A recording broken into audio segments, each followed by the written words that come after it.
Hello, everybody. Hi. I already see that there's like pre-chat people already. So, welcome everybody to Subscriber Appreciation Day for August of 2018. I can see that there's some people from Discord crew who are in the chat. That's very, very nice. And this is a pretty special one. We're up at a special hour, and there's hair all over my desk, of course. But yeah, this is a special time, special morning, and I have Emerican Johnson here, all the way from Vietnam, to make this all balance out and work.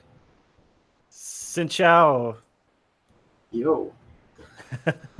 Where you can go, you can check out his channel. It's Non-Compete, where you can learn about anarchist praxis, open source social media programs, and about drinking beans. Let's talk a little bit about non-compete and such while I swipe all this hair off my desk. Okay. Hello, everybody. Non-compete. I haven't live streamed in a while. I got to get into my groove here. Okay. Non-compete is it started out as a blog, but now it's mostly a YouTube channel. We drink some beans there. I do some leftist puppet shows. That's kind of my latest thing that I've been doing a lot of. I do a live stream every Sunday evening at 11 p.m. And that's why we're doing this so early in the morning, actually. I apologize for anybody that had to wake up early. This is as close to the opposite side of the planet going on right now as we can. Yeah, that 12-hour time difference can be pretty killer sometimes. But I appreciate everybody for showing up, and I'm excited to talk to you. I really like your YouTube channel a lot, and I'm a big history buff. And it's great to, I feel like I'm sort of having to relearn history because my background is I was actually a right-wing radical libertarian until I was almost 30 years old. So I feel like I'm having to relearn a lot of history because a lot of what I learned was from that very warped perspective. So it's nice to have a channel like yours where I can sort of get reschooled on these kinds of things. Oh, geez, that's so nice. Oh, my goodness. I don't even know how to process all that.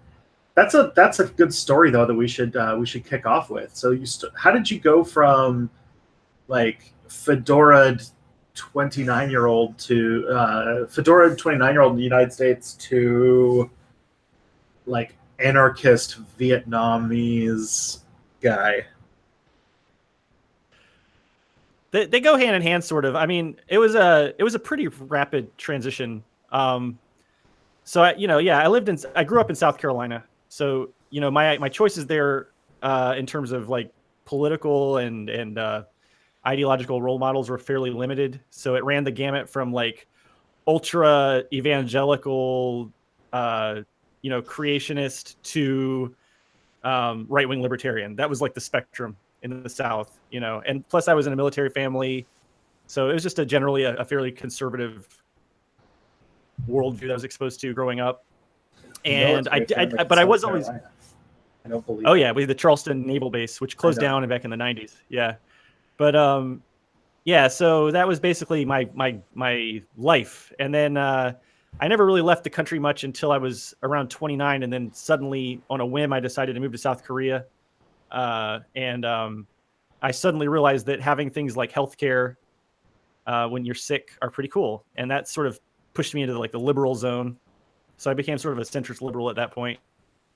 And then after a couple of years, and the rest happened very fast. It was a very, that kind of compressed the shift to the farther left. Yeah, the further west you go, the more radical you become. Yeah. Oh man. Yeah. When you went to South Korea, did you go for like ESL stuff? Because I know that happens to a lot of folks. Yeah, I mean, this is a long story, but the short story is that I was running a business because I was actually a bona fide capitalist. I ran several businesses. I had several employees. But then when the economy tanked, I lost like a lot of money, and I went to debt to try to pay my employees and blah blah blah. And you're visited by three ghosts. Yes, it was awful. The ghost of 2009 Eve. And yeah, all my clients basically sort of like went out of business, and a lot of them were nonprofits and charities, and all of their like donors stopped contributing to them. So I was really strapped financially. So I sold my company to my employees for basically like nothing. And I had all this debt. And so I just decided to run away to South Korea for a year. And my plan was just to like live like a monk and save up money and pay off all my credit cards and, come back after a 1-year contract. And I basically have been here ever since. That was like 6 years ago. And I didn't pay off those credit cards.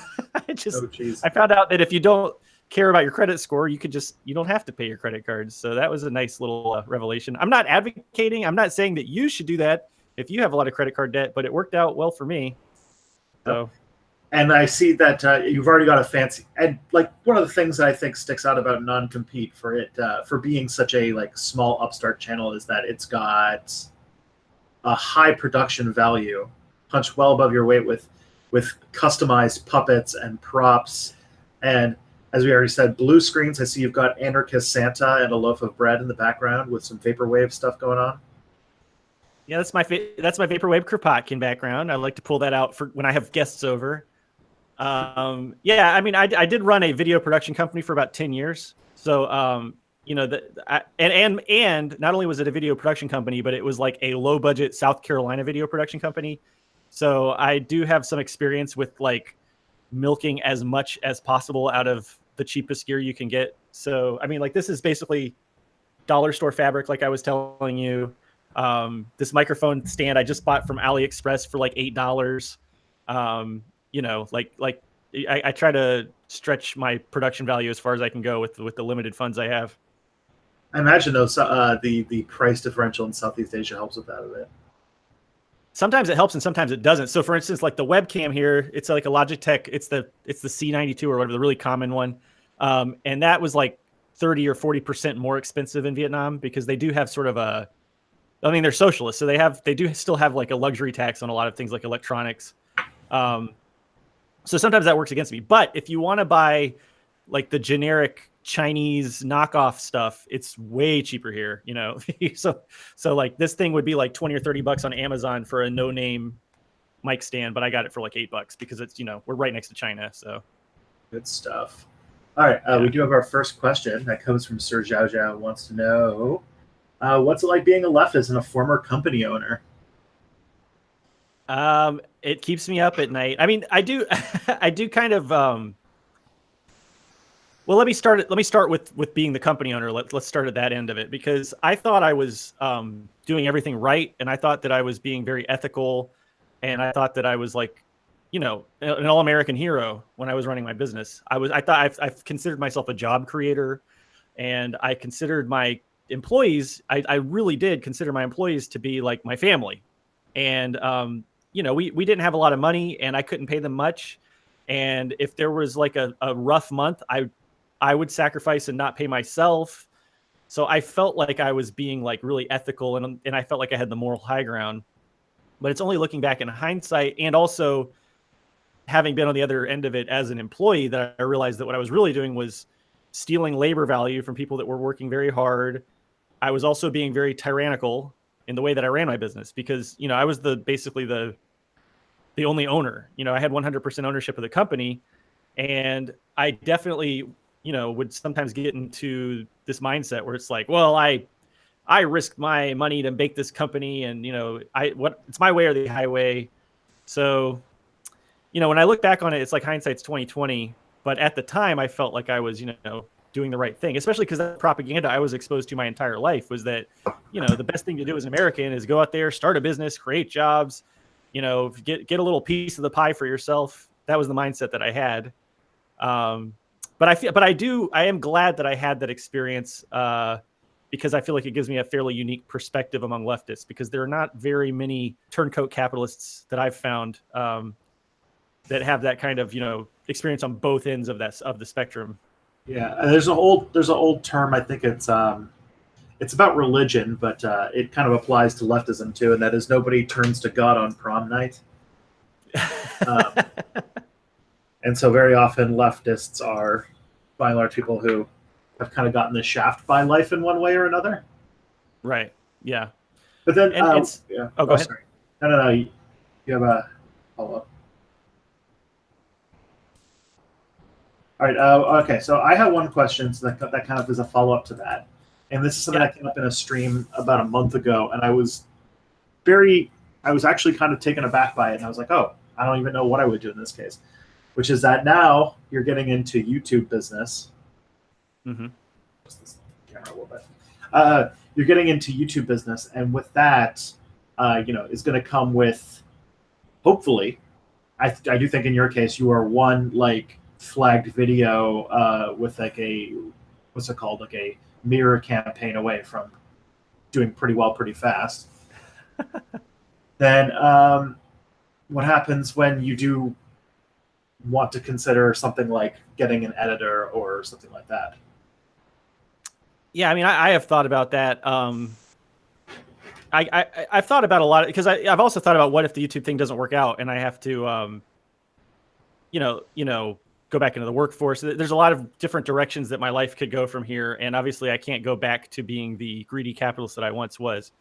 I mean, I know that for one thing, as a freelancer, because actually my day job right now is I'm a freelancer, and so I know that like freelancing is not it's used more as an excuse for exploiting workers even more severely than a regular employee. I know that now that I am a freelancer. So I can't just use the whole like I'll hire freelancers excuse and leave it at that. I'd have to obviously be thoughtful about working out whatever kind of deal I had with potential collaborators so that it was truly fair and equitable and consensual and there was no like creepy power dynamic going on. But on the other hand, I don't know if I really want to. I kind of like the lifestyle I have right now when it comes to these videos of kind of working alone. I'm kind of a homebody, and I'm not very social, so I don't really know that I'm going to like grow this into a big like Linus Tech Tips style channel. Even if that were an option, I don't know if I would really be interested in that.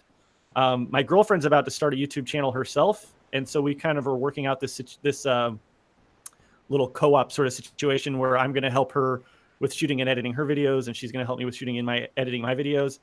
Now there is another collaborative leftist like content collective that I'm starting to work with, and so I think that might be a more comfortable place for leftists to go to maybe work out just relationships with other people who are doing the same thing and supporting each other in that way. That might be a better way for leftists to do it. And if I ever did have to start some kind of company again, I would definitely make it a co-op that would be like owned by the employees.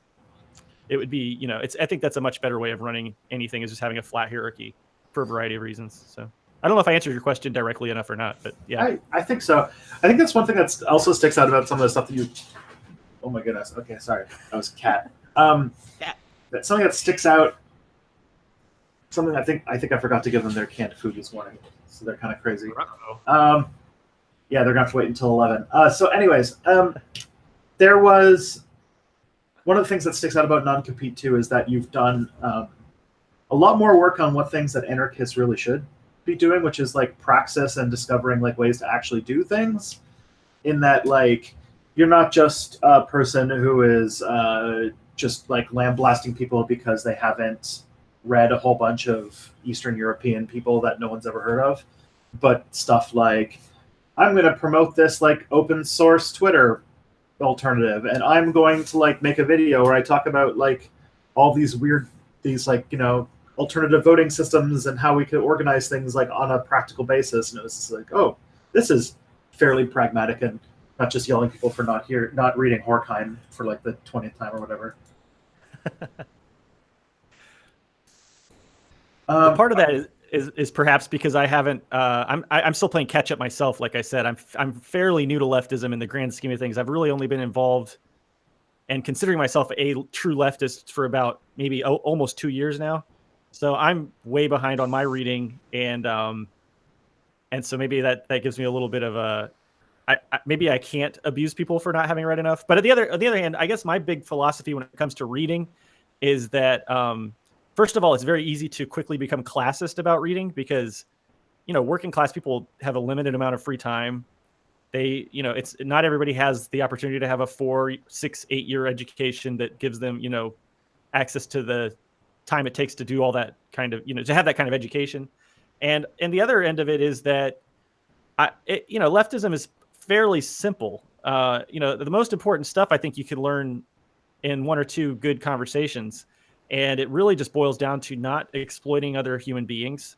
And as far as anarchism goes, not having arbitrary, unjust hierarchies. And if you could figure out those two key points, I think the rest of it is kind of icing on the cake, and maybe would help you with your praxis in terms of, being able to discuss it, fluently with people who are, maybe exploring these ideas for the first time. It might be helpful to have good responses for questions people have, or good arguments against people who are attacking these ideals. But at the end of the day, it's a pretty simple stuff. Just don't be a jerk is what it comes down to. Sure, it's a good start. And also, it seems really inspirational that at 29 you you decided to just reboot your whole life. I always am interested in those stories that of people, making huge changes later in life, because I did grad school for a number of years, and I got a D- average in high school. So I always like hearing those stories. Yeah, one of my favorite inspirational stories is the story of Rodney Dangerfield, because he was like a vinyl siding salesman until he was almost 60 years old, I think. Oh, geez. And then he finally got his comedy career after that. And he doesn't get enough respect. But yeah, so some of us old guys can still, make it out and find our voice later in life. It's possible. Yeah, it's funny because I had, when I was like at that situation where I was like, well, I messed up my life. How do I put this back together? I think I don't know if this is a real story. It was like not a book that I read, but a book that I heard about that I have increasingly starting to believe never existed. So I was inspired by a story that never happened, about a person who at 30, on their 30th birthday, decided to become a doctor and was by the time they were 40. And I was like, oh shit, okay.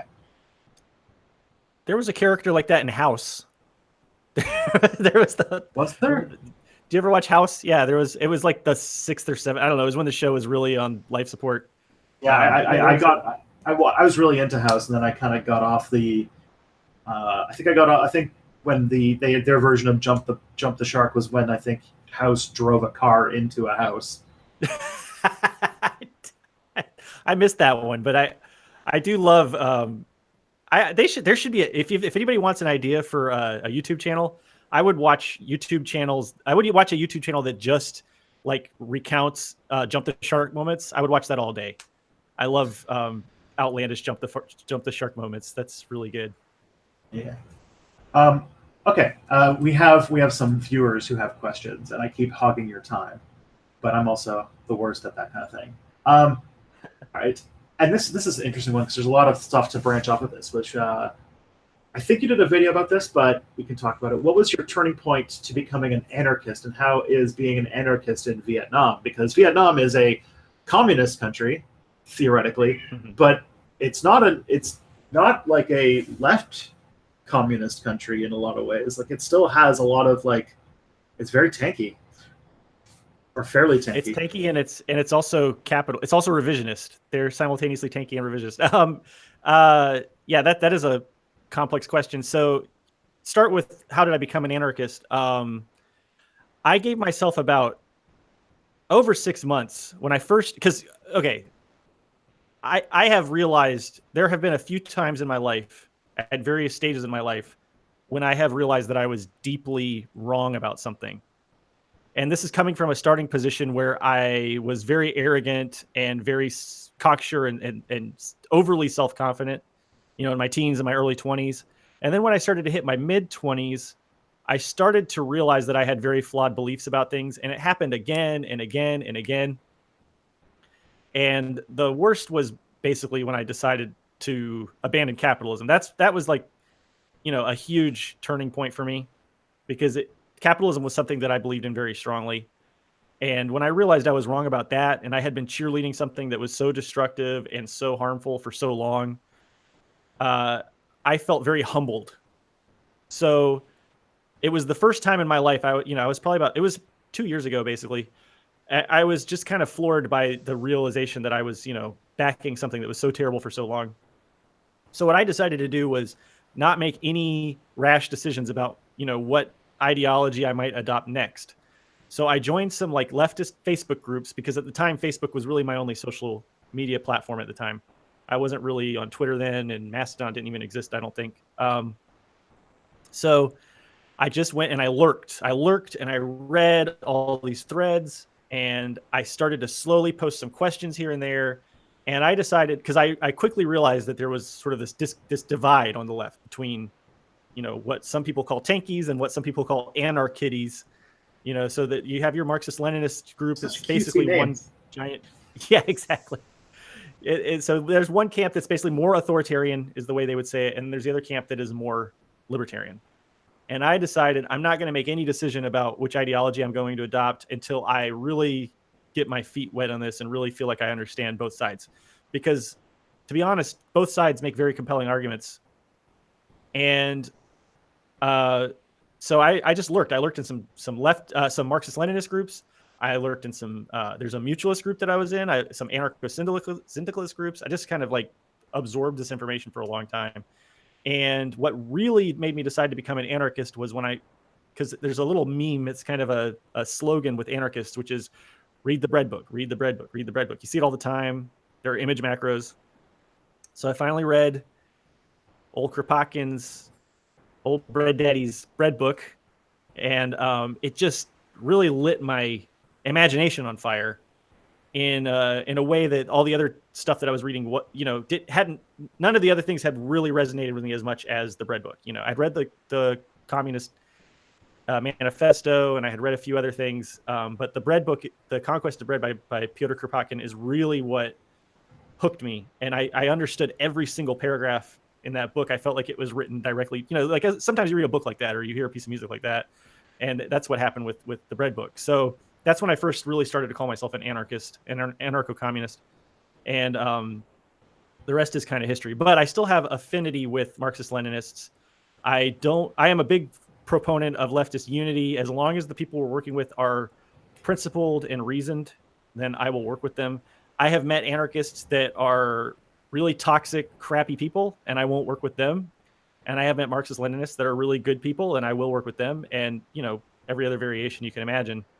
So to me, it's more about, it's really, to me, it's just more about, is it a good person that I'm working with? Is it somebody who has principles and, is willing to discuss things respectfully? That's what's more important to me than someone's particular ideological stripe.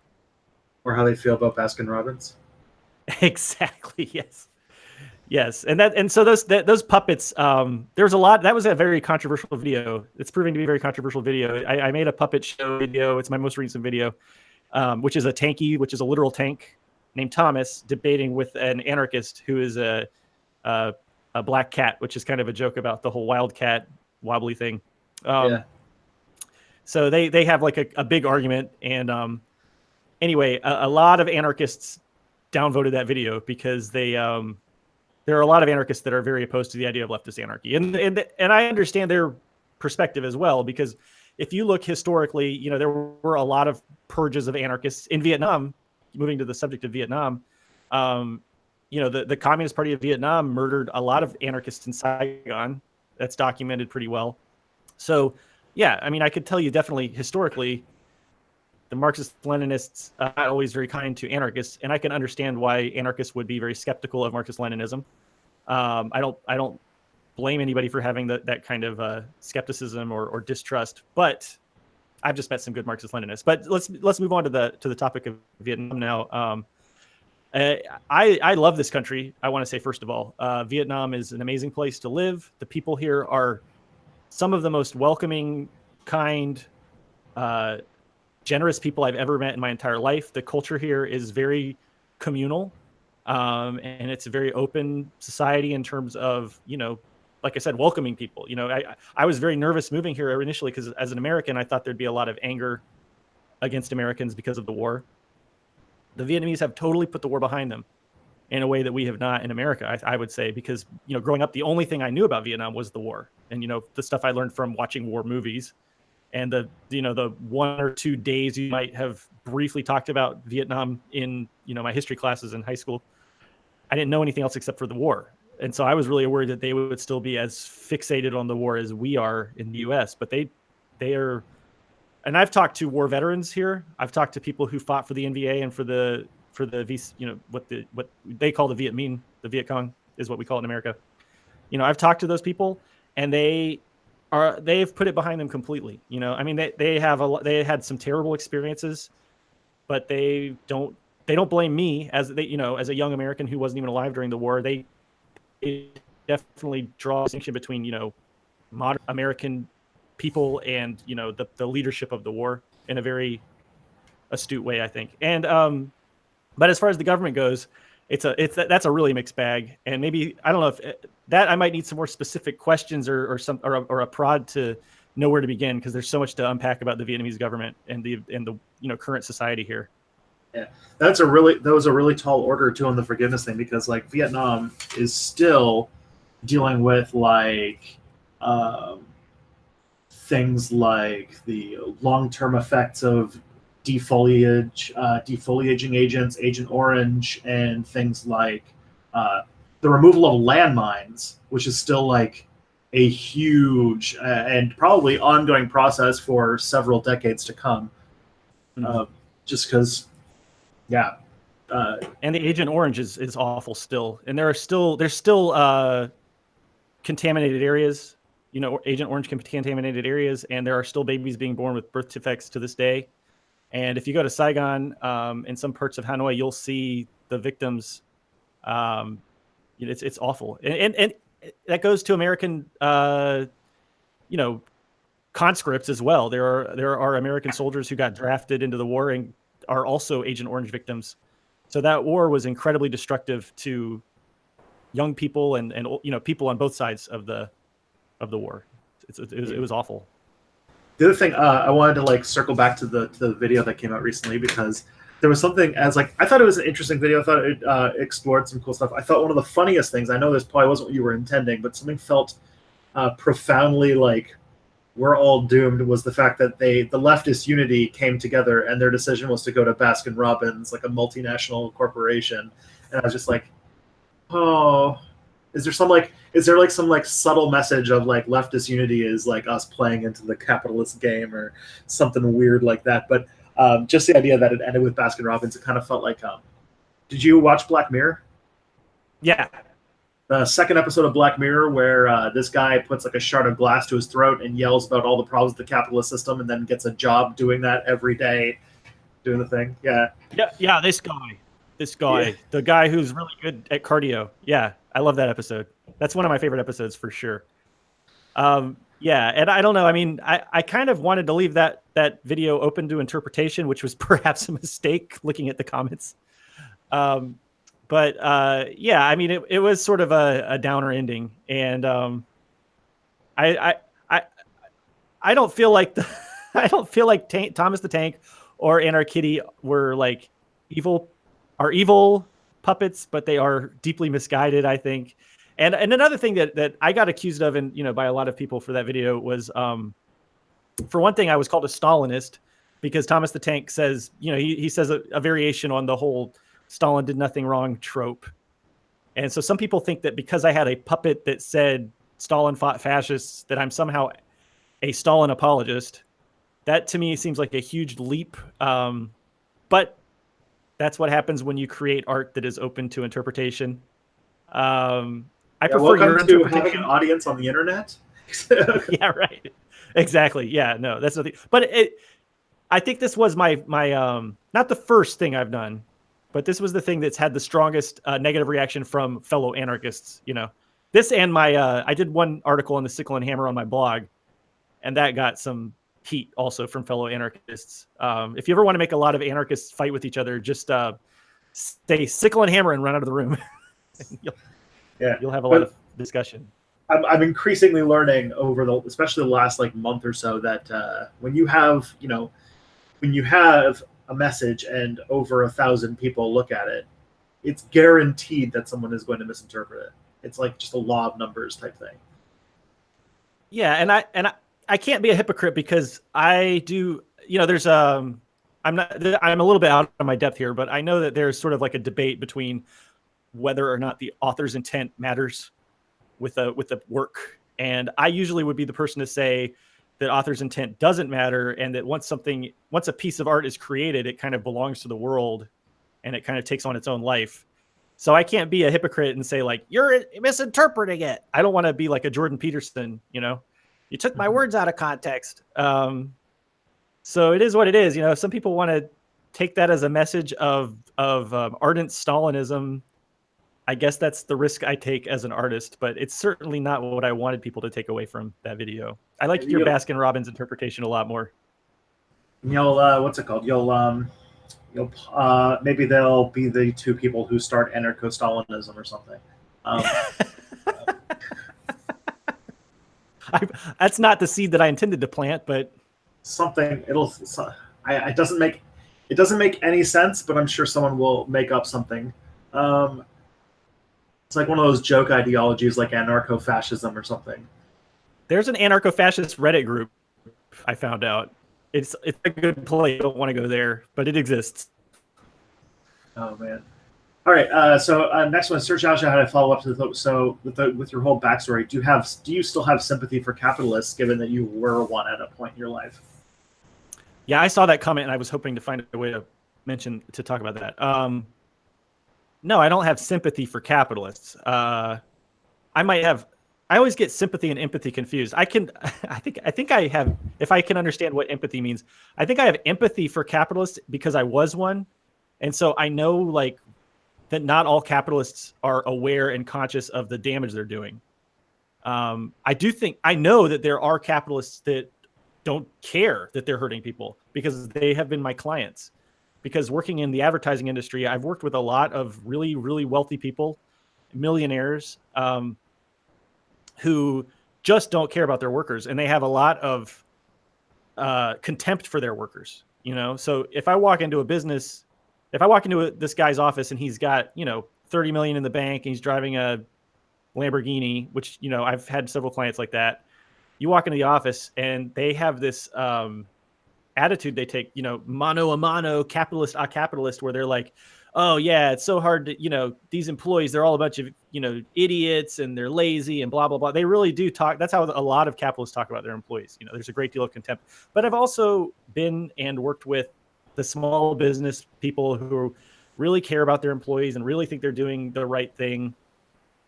And I guess at the end of the day, it doesn't, the thing that's interesting and scary about history is you don't have to be an evil Gordon Gekko, Hitler, bad guy or bad person to do bad things and to be harmful. You could be a good person who wants to make the world a better place and still do material harm to people. And that's what's scary to me and also fascinating about history in particular. And so, no, I don't have sympathy for capitalists, but I do believe that there are capitalists that don't intend to do harm. And I guess that's the simplest way I can put that. Okay.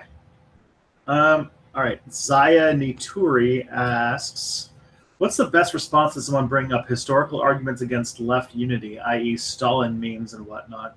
Libertarian Socialist Rants had a video recently that was mostly about this. Oh boy. That's a doozy.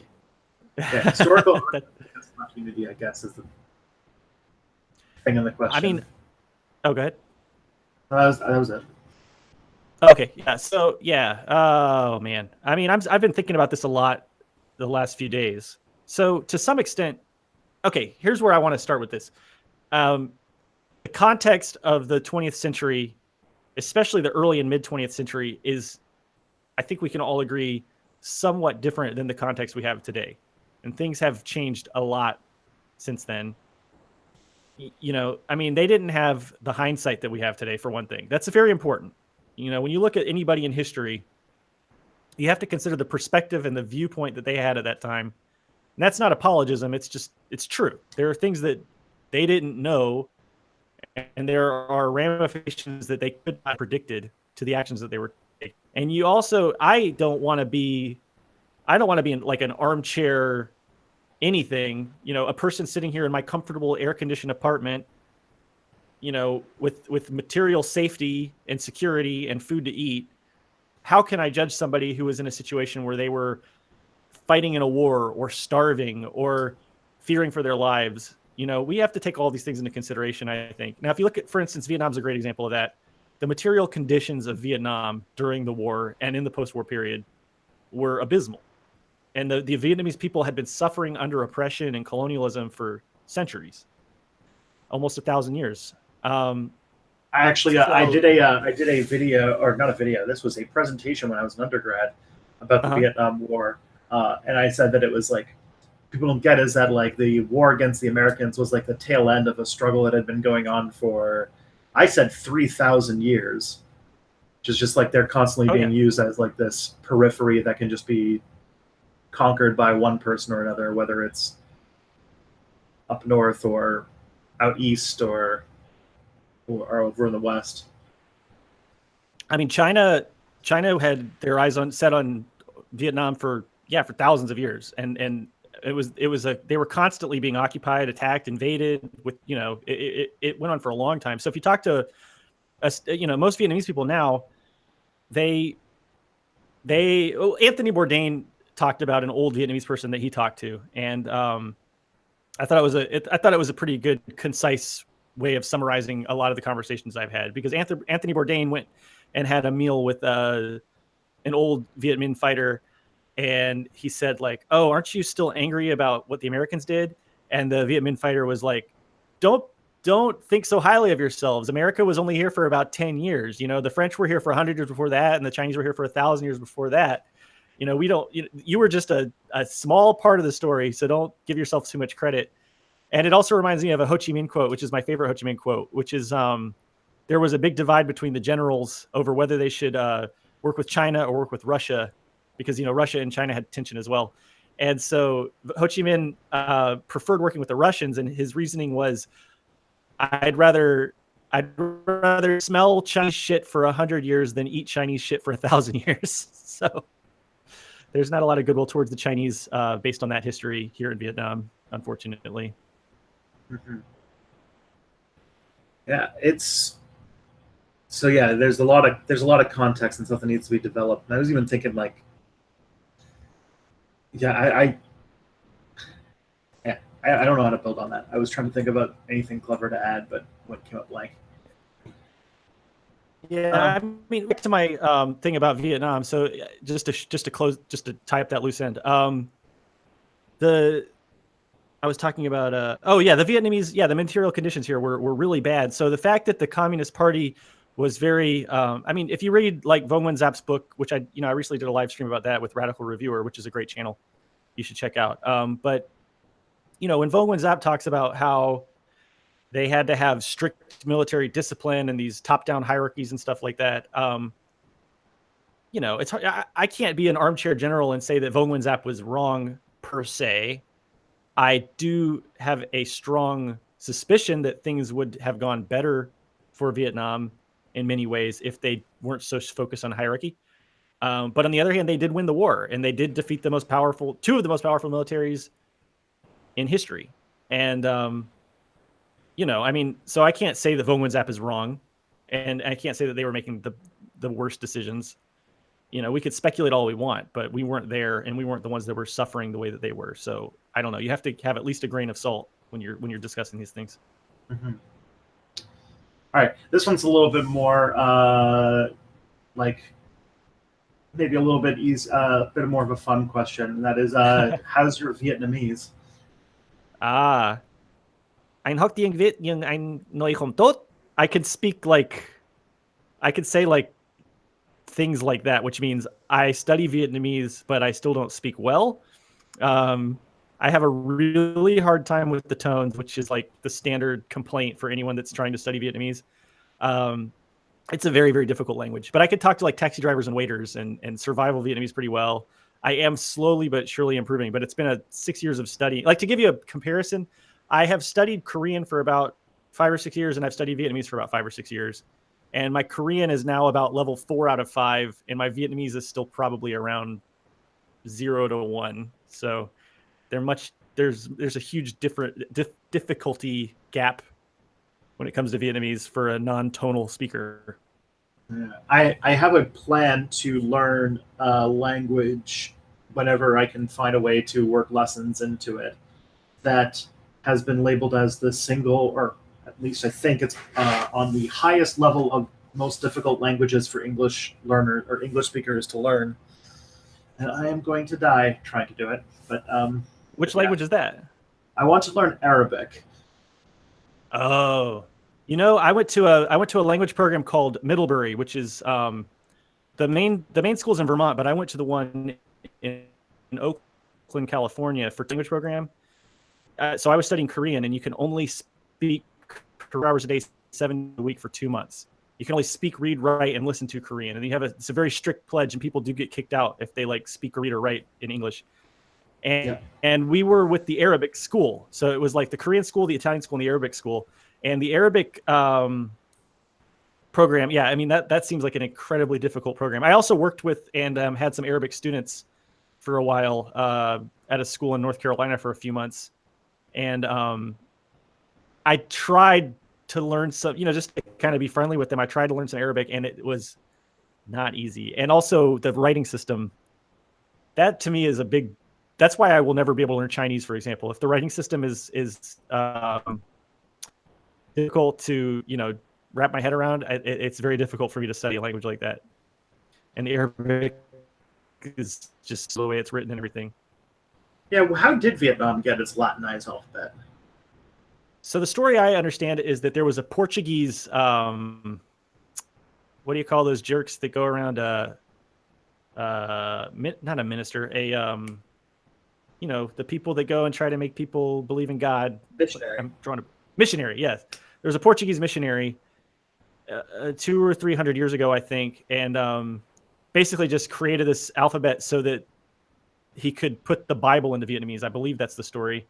And the Vietnamese looked at what he came up with, because they were using this kind of like transliterated form of Chinese characters at the time, and it was only the really educated people could read and write it, and they just kind of preferred the Portuguese version. And it says a lot, because when I talk to Vietnamese people, they're like, thank God that Portuguese guy came over, because we wouldn't want to be learning Chinese characters. So they have a good that's something I really like about Vietnamese. They take everything in stride. So like they don't have a chip on their shoulder that like this Portuguese missionary came over and created this language for them. They're like, yeah, that's awesome, we'll take it. I think it's kind of funny, because I feel like a lot of other cultures would be more, I guess, in denial about something like that. Like, like Americans, we don't like to admit about like in the Revolutionary War that the French helped us so much, but the Vietnamese are like, yeah, that's awesome. We're super happy that Portuguese guy made us an alphabet. Or just clinging on to something because that doesn't necessarily work out of like tradition or out of identity, like the metrics, or what's it called, the imperial measurement system, for example. Oh my God, yes, exactly. Yeah, I think that there's very much a spirit of like pragmatism in Vietnam that I really love. They just they like things that work well, and they don't waste their time a lot with like ego and stuff like that. I think it's really great. My wife is an American immigrant, and I still have to deal with all that. Anytime I'm with in-laws and stuff like that, I have to like figure out their Byzantine measurement system that I don't understand. I'm mostly converted. Like I finally think like in meters and kilometers to some extent now, and I know what kilograms are now, but you'll never get me on Celsius. I will fight to the grave for Fahrenheit. It's a better system for human comfort levels. Oh my God, somebody was yelling in my Discord that the other night. It's my one point of jingoistic contention. Jeez. This, we kind of talked about it a little bit, but this is an interesting question. I think it's from someone named Bonan So. Yes. Mm-hmm. How socialist is Vietnam? I saw Hanoi is getting more skyscrapers lately. Is it getting more westernized and or capitalist? Yeah, so definitely the skyscraper. I mean, this city's changing so fast. It's changing so fast. I first moved to Hanoi in 2014, I guess. 2013 or 2014. Yeah, 14. And it's so in the last 4 years, it's totally changed. The skyscrapers are a huge change. And also the number of cars on the road is just getting out of control, which is terrible because the streets are basically like, I'm going to get the numbers wrong here, but I think that the city plan for Hanoi about 150 years ago was for it to be around like 70,000 people at the most. That's like when the French city planners designed a lot of the roads, they were like, there'll never be more than 70,000 people in Hanoi. And now there are like millions. And they're, and the streets are very small. They're designed for motorcycles. And so, motorcycles I love because you can like cram a lot of them in there. And like during rush hour, they're kind of like fish. They just kind of school around obstacles, but a car will just block everything. So I'm really sad that there are all these cars now. And I just hate cars in general. I'm an anti-car person for millions of reasons. But so yeah, it's changing really quickly. It's becoming, it has, so just to go back in time a little bit, the Doi Moi reforms in the early 90s, that was whenever Vietnam began to have basically market reforms similar to what the Soviet Union had done and what China had done after Mao died. And it basically allowed Vietnamese people to run businesses and have profits and all. And it was a market reform, like a free market reform.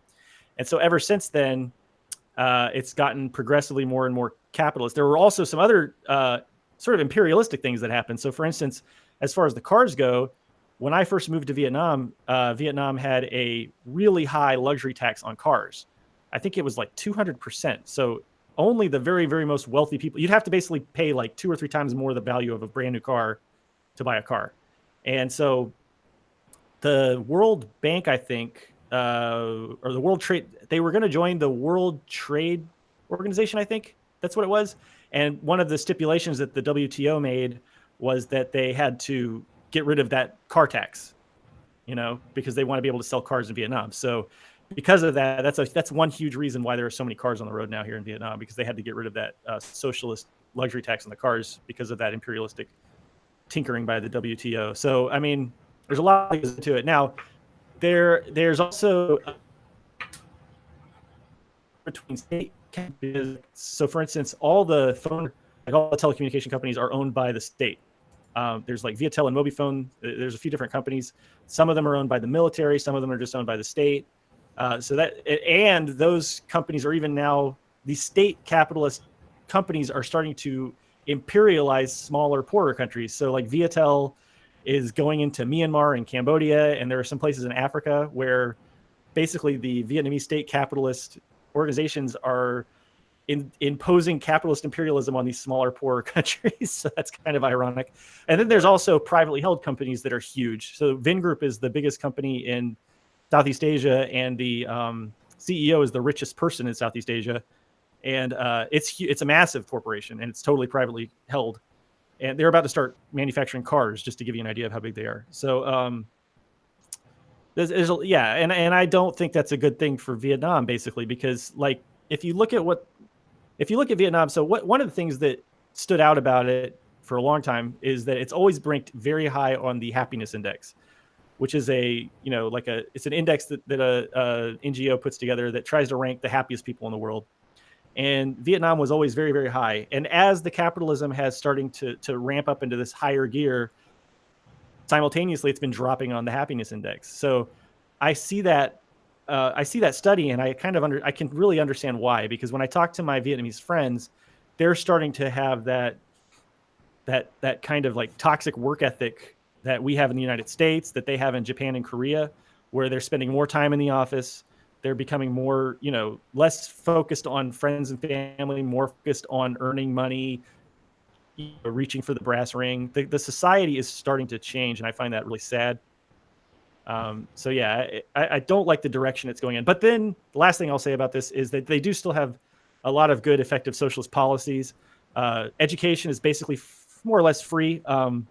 You can go to college here for like, I think $150 per year, something like that. It's very, very affordable, even for the working class people. They have really good price controls. So things like food and clothing and the basic material needs are very affordable here. So they do some things really well. And they also there's one other study that's really important, which is they looked at like India, the United States, and Vietnam, and a few other countries. in terms of escaping poverty.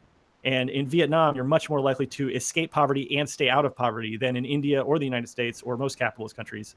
So they do some things right. And then there are also some things where they're drifting off course, I feel. And, it's a very complicated society, honestly. Yeah. Well, at least it's nice to see that there's some optimism there. Like, I don't know, things are about to get a lot worse here soon. So, yeah, I agree. Okay, so, okay, that's the question that we just covered. Unnamed Muffin would like to know, what do you think is the likelihood of Trump being impeached? Since this is a thing that's on the news these days. Oh, I'm behind on this story. I need to dig into it more. But I will say this. I've gotten to the point where I just don't think. I think that I don't know I don't think I came up with this, but I'm going to start calling him the Teflon Don because nothing sticks to that guy, and I just can't. I can't imagine any situation where he's going to have any kind of ramifications for anything he does. And I think he's going to live to be like 135 years old or something, because he should have died a long time ago with his physical health. But I don't know. He just keeps going and going. I can't explain it. It's like a dark evil possesses that human frame. Yeah, it's so like the big thing that came up is that it was on, I think, Tuesday this week. In a single hour, two things came out, and one was that his former campaign guy, Paul Manafort, got 8 accounts of fraud. He got charged on 8 out of 10 accounts of fraud that he got brought up on, showing that he was funneling money from dictators and a bunch of shit. But then within the same hour, his lawyer, Michael Cohen, basically admitted that he was instructed by Trump to commit campaign fraud by using money to pay off a porn star that Trump had slept with and was paying hush money to. Oh yeah, okay. I'm familiar with all the pieces to that puzzle, but I hadn't heard about how they were coming together. Oh yeah. I mean, I don't know. I mean, I guess I'll be cautiously optimistic that something sticks, but I feel like they've done I listened to an interview on NPR, and it was about Manafort actually. And it was just, I can't remember any of the details about the people's names. I know it was on Fresh Air, but they were talking about how they do a pretty good job of insulating Donald Trump so that other people will take the fall. And I feel like, I don't know. I can't imagine. I would love for him to get impeached. I mean, I guess I don't know if a Mike Pence presidency would be very much preferential to that, but I don't know. I mean, I can't be optimistic about it. I just feel like that regime is so. There's so many I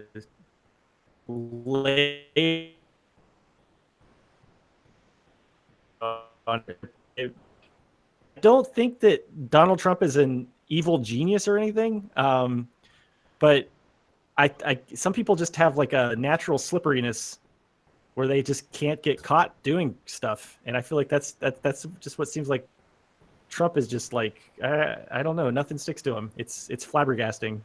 Yeah, I think that it's more of a situation where the party that he represents has become. They pretty much have always been. There's such a just focus on taking and holding government and not really caring about the things that they actually want to do or things that they plan have goals for. And so very much and conservatives, this always comes up. Conservatives always have a stronger party whip than other people. So they've got everything. Everyone's just afraid to say anything. And I feel like nobody realizes that you're not going to impeach Trump with a Republican government at the moment. It's just not a thing that can happen. For sure, they're lockstep. Absolutely, yeah. Maybe I could see it happening if 2018 turns out really good for the Democrats, which is still a little bit up in the air. But they would need to grab both sides of the government, which I think might be a stretch. What I would like to say about the upcoming election, presidential election in the United States, is that it is going to be monumental for the left, and it's going to be a huge make or break moment for us, because I can't envision any scenario where a lot of people aren't going to come out of that very disillusioned and angry. I mean, we don't know exactly who the candidates are going to be or anything yet for the DNC, but just knowing the way that that party functions, knowing the way that capitalist liberals, especially in the United States, are kind of, they're fixated on preserving the status quo. That's what a centrist, liberal, capitalist oriented person, by definition, they want to preserve the status quo. And clearly Donald Trump, if anything, is a huge indication that the American people are sick of the status quo. I mean, they went way in the wrong direction electing Trump, but are angry and tired and frustrated. And so I think that, no matter what happens, you're going to have people visiting leftist ideas, and we're going to have an influx of people who are going to have questions for us, and they're going to be sticking their toe in the water. And how we react to that, and the material that we have. Oh no! Is a leftist who has any spare time, who has a voice to get out there and start a YouTube channel, start a blog, do something to to help educate people about these ideas and show that it's not the scary boogeyman that we were deceived into thinking it was for half a century. Sorry, I think you're. Oh no. Is he gone? Did he disconnect? Yeah. Should I disconnect and reconnect, or? If you'd like to. You I don't know. Went kind of robot. You're coming through okay. Am I coming through okay now? You're coming through okay. Yeah, it looks like it got a little bit better. I do have two things to kind of add to what I think we were getting at with that American election situation, and that is there's a couple things that are prepped to change. Yesterday, the Democrats just voted to eliminate superdelegates from the first round of voting in the primary caucus system, which is a big change because that was like a thing where the Democrats had these things called superdelegates who were former elected officials and party insiders who basically got to vote as much as a delegate who was chosen through a primary or a caucus. And now they're not going to be able to vote until at least the second round of voting, which would happen at the convention, which sounds nice. But then again, we're kind of used to Democratic fields that only have 2 or 3 people running. And from the way it looks like in the lead up to the 2020 election, I can think of at least 4 or 5 people who are thinking about running for president right now. So it's going to be crowded. Oh my gosh, yeah. Well, I remember being angry about the superdelegates when I was a big Bernie supporter. That was a big part of my drift to the left. And I remember being angry about superdelegates on many occasions. So that's probably a positive change. Although,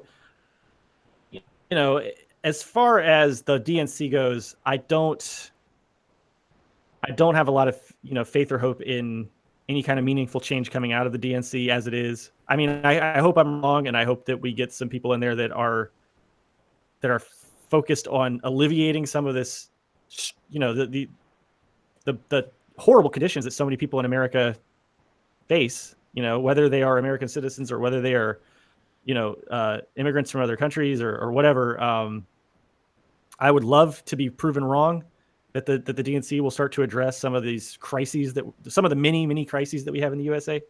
But I just don't have a lot of hope for that. And I mean, when you look at what happened with, and I've outgrown, the way I put it is I've outgrown Bernie Sanders. I have respect for, and this is going to be a future puppet show between the sock Dems and the Dem socks, because I always get them confused. I mean, that's an obvious invitation for sock puppets. Exactly. That's the plan. Because I get called out on that all the time. And also there's even debate within the sock dem sock community where like some dem socks will be like, he's not a dem sock, he's a sock dem. And then some sock dems will be like, he's not a sock dem, he's a dem sock. So it can get really frustrating.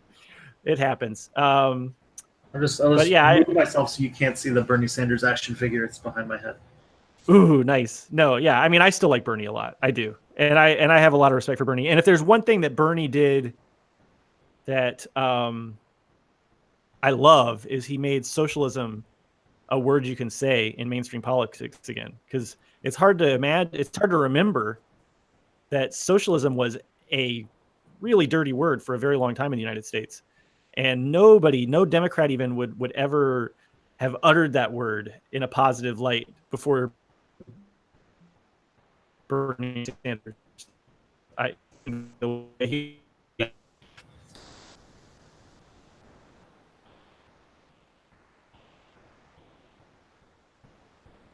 Uh-oh. You there?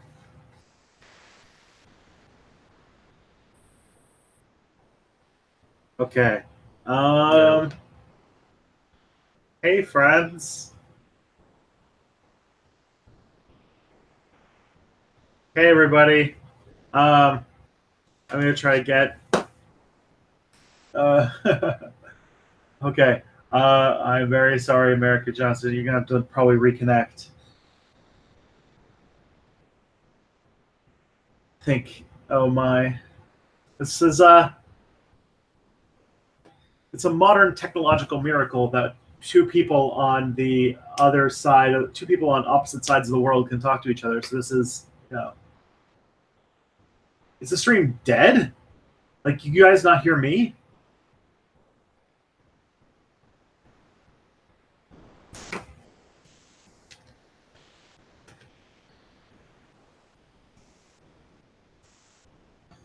Oh boy. Okie dokie.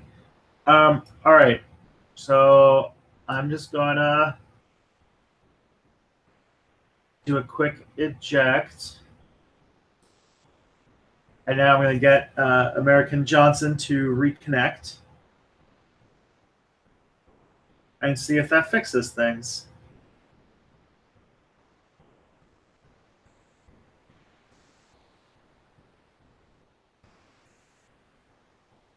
Oh boy. Okay. I am audible and visible. Thank you. All right. So while he reconnects, yeah, the other thing that I would probably add to the whole thing is that you can add here that oh boy, that what scares me more than Trump himself is the fact that Trump sort of represents this this situation where the holes in American democracy have been laid bare, and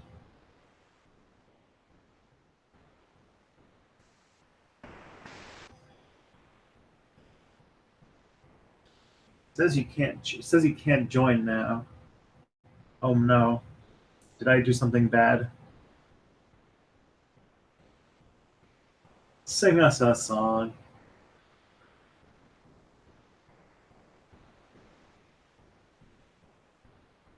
Oh geez. Okay. I'm working it out. Might need to VPN. Okay. We're working on it. But yeah, I said one of the things I said right after the 2016 election was that I was worried more about the people who are taking notes from the election and showed that American democracy basically doesn't function anymore, and will use Trump's kind of stumbling into huge. Oh no! Did I do a dumb thing where I like?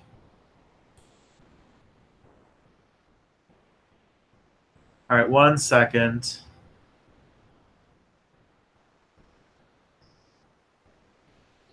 No.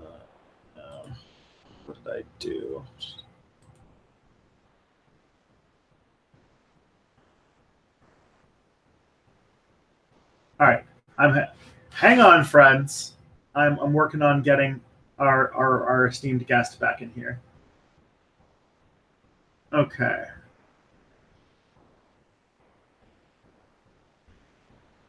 Do. Okay. So I think in trying to get a disconnect, I think I might have accidentally banned America Johnson from it, and I don't know how to unban him, and that is the problem that I have run into.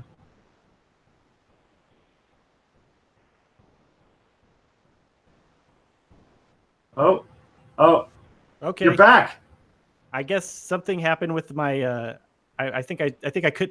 It was logging me in with the wrong email address. Sorry about that, everybody. Yeah, I feel so flustered right now. I was worried that because I ejected you from the call in order to disconnect it, that I accidentally banned you or something. Yeah, I had to sign in with a different email address. That's what ended up working. So I don't know what happened. All right, we're here now. Yeah, good to be back. I hope you enjoyed your bathroom break, everybody. Yeah, I was rambling a little bit to try and keep everybody interested in whatever random stupid things I was thinking. And one of the things that came up was that the other thing about the Trump thing is being worried about smarter people who are taking notes from the election. Well, it was a little creepy that we got kicked out when we were talking about Trump. Yeah. Oh man. Okay. This is all right. Let's get away from Trump for a little bit. Craig Morrison. Craig Morrison says, "Greetings from Glasgow." And non-compete. What is your favorite leftist movement? Also, favorite leftist philosopher? Well, the leftist philosopher would definitely be Kropotkin. Anarchist. You gotta love the bread daddy. I mean, yeah, he's pretty good. He's the first, and then there are a lot of really close seconds. As far as movements go, I mean, I have a sort of it's always interesting to go back and read about the mid to late 19th century American leftist movement and the early 20th century American leftist movement, and it's sort of sad to me and a little bittersweet to read about those times when we had a much stronger working class that was much more class conscious. And, I love to read about those American anarchists. Now, a lot of them there were a lot of unsavory American leftists, especially when you get into the whole concept of the propaganda of the deed and some of the leftist, essentially terrorism that was happening in those days. But you also had some really inspiring people back then, and it seems like it would have been an interesting time to be involved in leftism. And it's just sad to know that it ended up not bearing any fruit in the U.S. I'm also currently reading. I never know how to say this word, homage to Catalonia, and I'm really enjoying that book. And a lot of the things that Orwell says about the Spanish, especially a lot of the positive things that he uses to describe the Spanish working class, are things they're observations that I've made about the Vietnamese in terms of being very, open, friendly, generous people who have, they might have nothing, but they will still give you what little they do have. So that seems like it might have been a really interesting time to be active in the leftist as well, the Spanish left.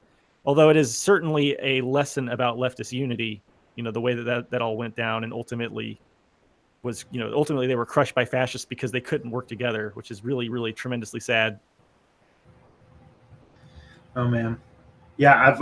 If I would give what I would give to be besties with Emma Goldman while she was alive would have been, oh boy. Oh my God. Or Rosa Luxemburg. I mean, there's that's another sad story when you think about what happened to the German communists, and Marx even believed that early on, Marx believed that Germany had the potential to become fully communist through peaceful election processes. And then what ended up happening instead, because of the liberals, actually, the liberals are the ones that handed Germany to the fascists.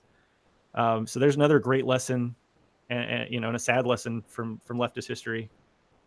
And liberals will never be your ally in the long term. That's true.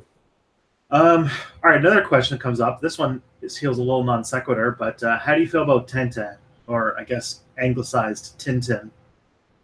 Oh, I didn't know there was. Well, I'm pretty anglicized, I guess, because I didn't know that you had another pronunciation for Tintin. Well, Tintin, like it's a based on a Belgian comic book published in French, so Tintin is just saying it in French.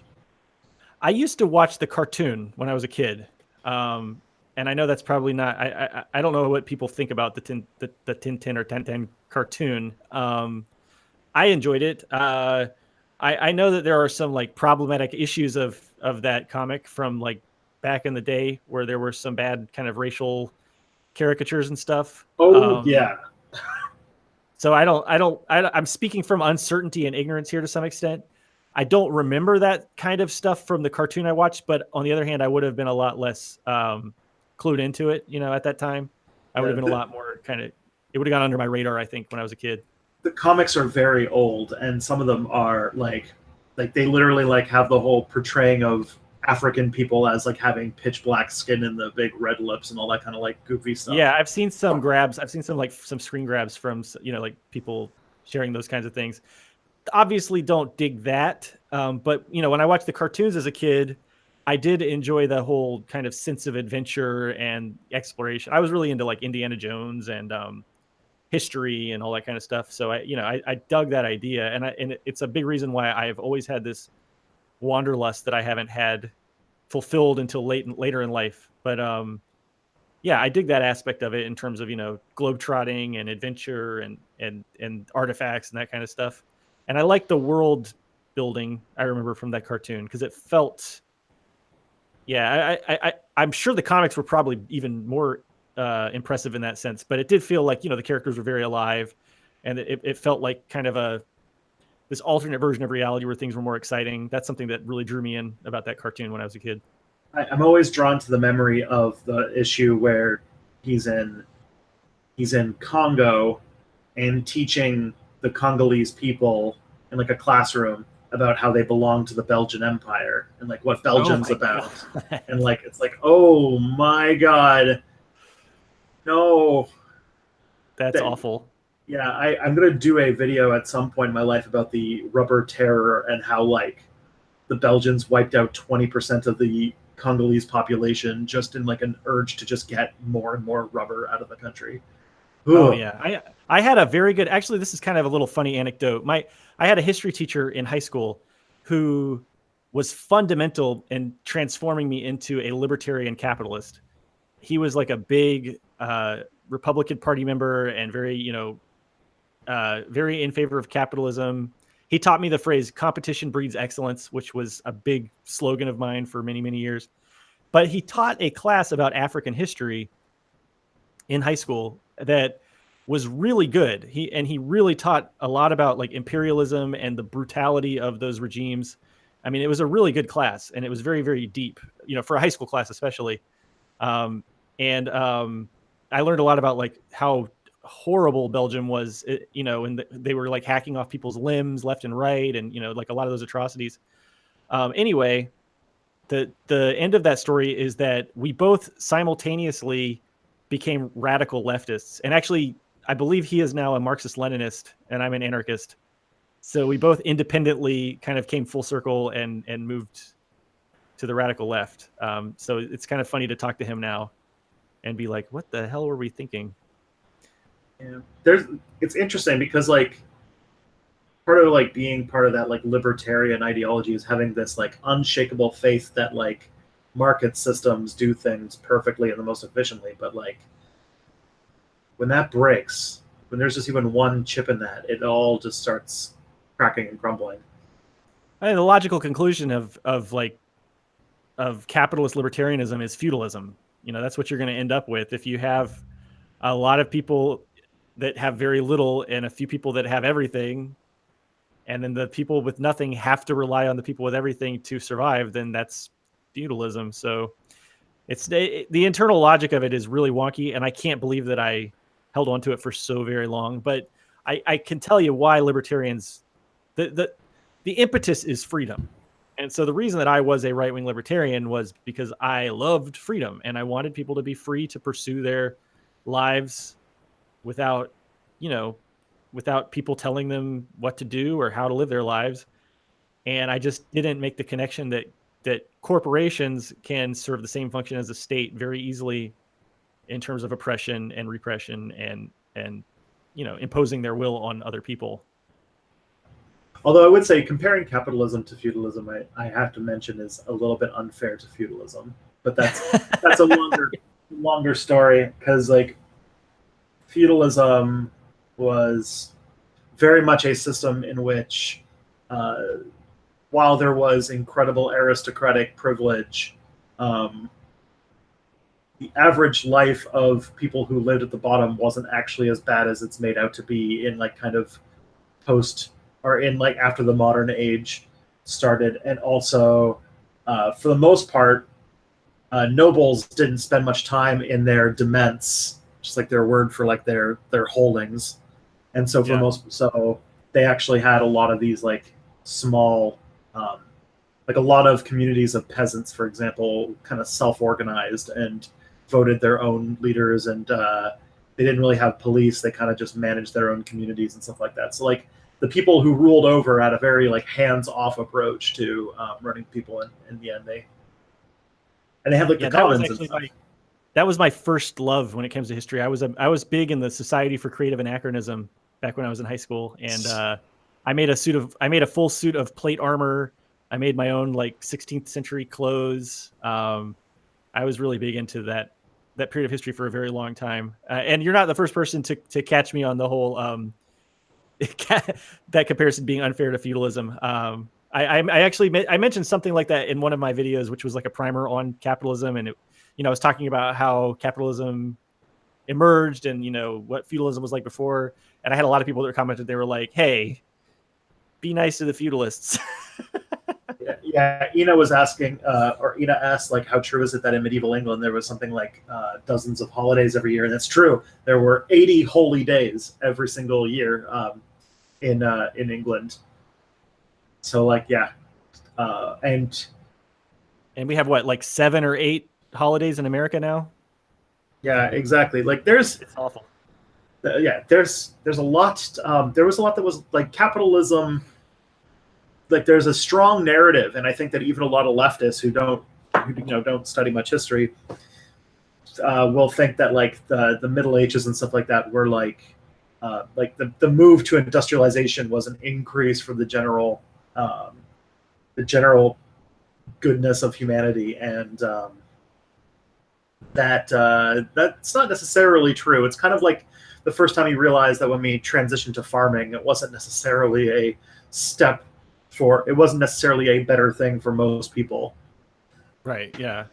I mean, I think that the most important thing when you talk about history is just, it's a word that I like to use a lot, which is nuance. You can't really make, one thing that happens a lot with history too is compression and, what's the opposite? Extraction. Like people will like compress 300 years into like one simple story, or they'll take like one small time in history and act like it was representative of like centuries when it wasn't. Like that happens a lot. So you have to kind of, it's like it could get extremely. And then there's the whole concept of historiography, and then the way that we study history and the way that we interpret history. That's all open up for debate as well. So I mean, I feel like this kind of goes back to the question about.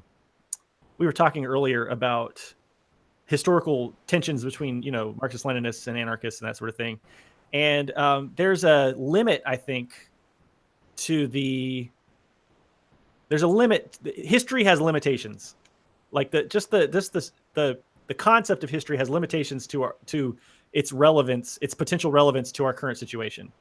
And yes, we can learn from history. And yes, there are things that repeat in history and there are patterns and that sort of thing. But to some extent, it makes absolutely no sense to try to, make comparisons between like the situation between peasants and nobles in the year 1400 and the situation between like a McDonald's employee and McDonald's today.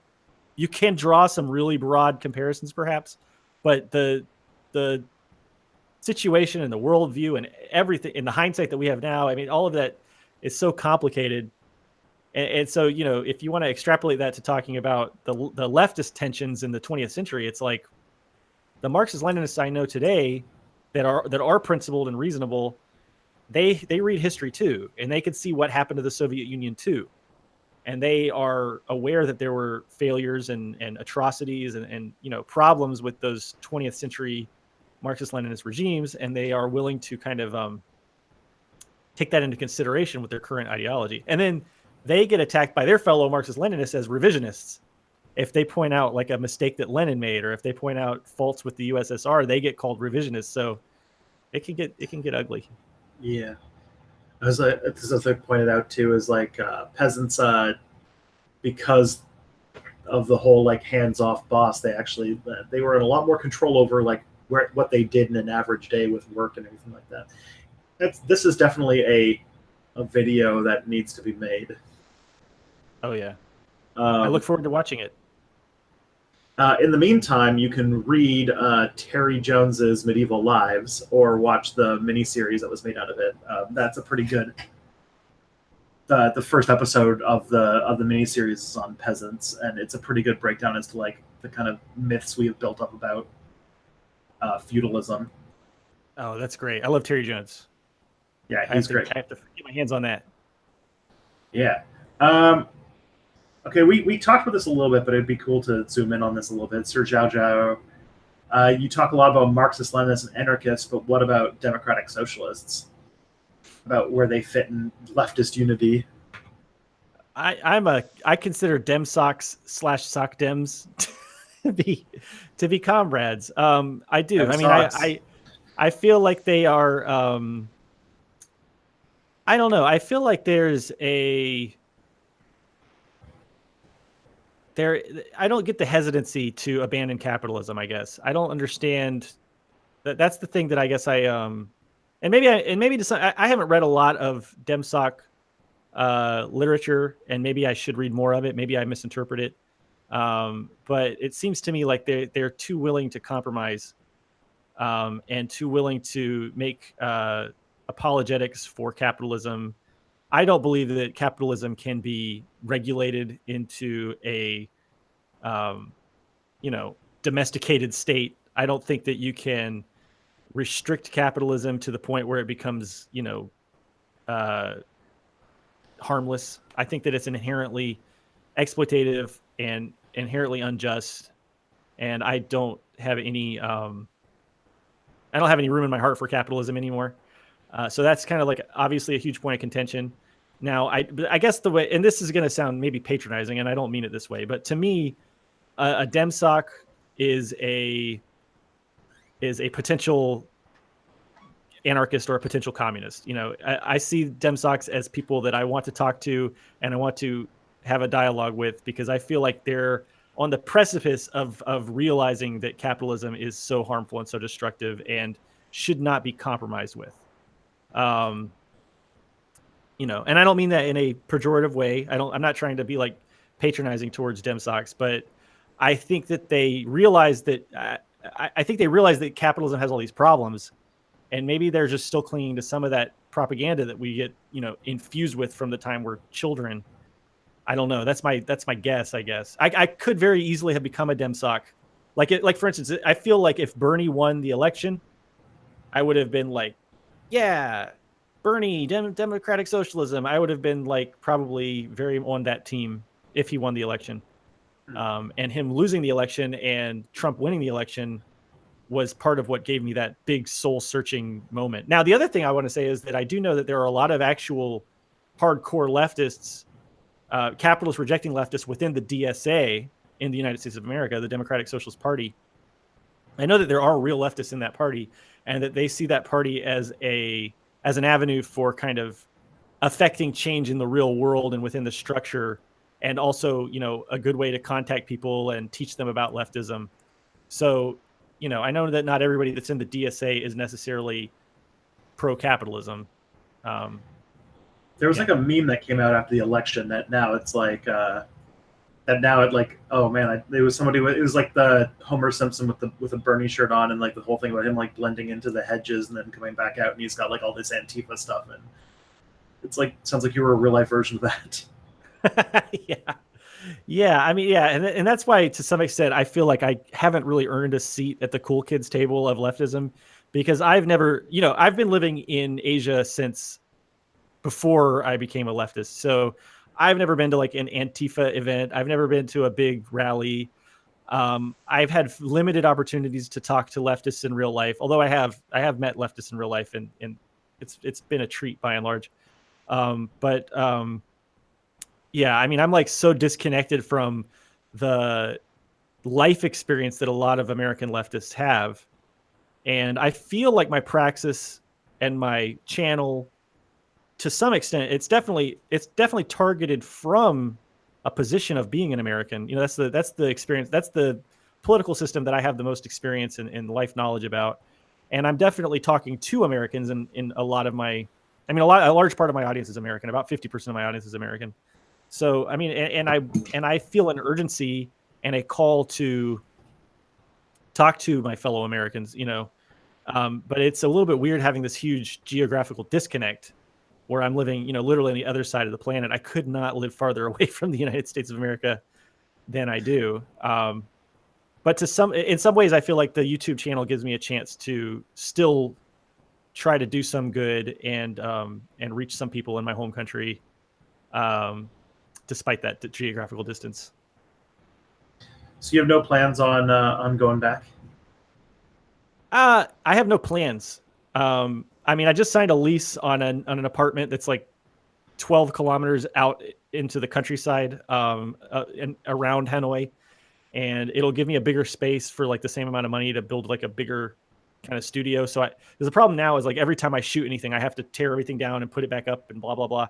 So it's going to be cool living in this bigger place for a little while, even though I'm going to be like really far from all the fun stuff in town.